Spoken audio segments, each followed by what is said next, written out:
হানাফি এবং শাফিদের নামাজের নিয়মে কি পার্থক্য? বোন, আপনি প্রশ্ন করলেন যে নামাজ পড়ার নিয়মটা শাফি আর হানাফির ক্ষেত্রে এক কিনা। আমাদের নবীজি মুহাম্মদ সাল্লাল্লাহু আলাইহি ওয়াসাল্লাম বলেছেন, এটা আছে সহিহ বুখারীতে খণ্ড নম্বর 1, নবীজি বলেছেন, নামাজ পড়ো যেভাবে আমাকে পড়তে দেখেছো। নামাজ পড়বো যেভাবে নবীজি পড়তেন। এবারে হানাফি এবং শাফি মাযহাবে নামাজের নিয়ম সম্পর্কে বলি। আমি জানি এদের মধ্যে কিছু পার্থক্য আছে। হানাফিরা নামাজের সময় হাত বাঁধে নাভির নিচে, শাফিরা হাত বাঁধে বুকের উপরে, তারা তাকবীর দেয়, আমিন শব্দটা জোরে বলে।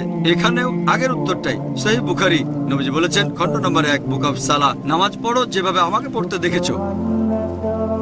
আর এই চারজন ইমাম, ইমাম শাফি, ইমাম আহমদ ইবনে হাম্বল, ইমাম আবু হানিফা, ইমাম মালিক, এই চারজন বিখ্যাত ইমামই বলেছেন, যদি দেখো আমার কোনো ফতোয়া আল্লাহ এবং রাসূলের বিরুদ্ধে যাচ্ছে, ফতোয়া দেওয়ালে ছুঁড়ে মারো।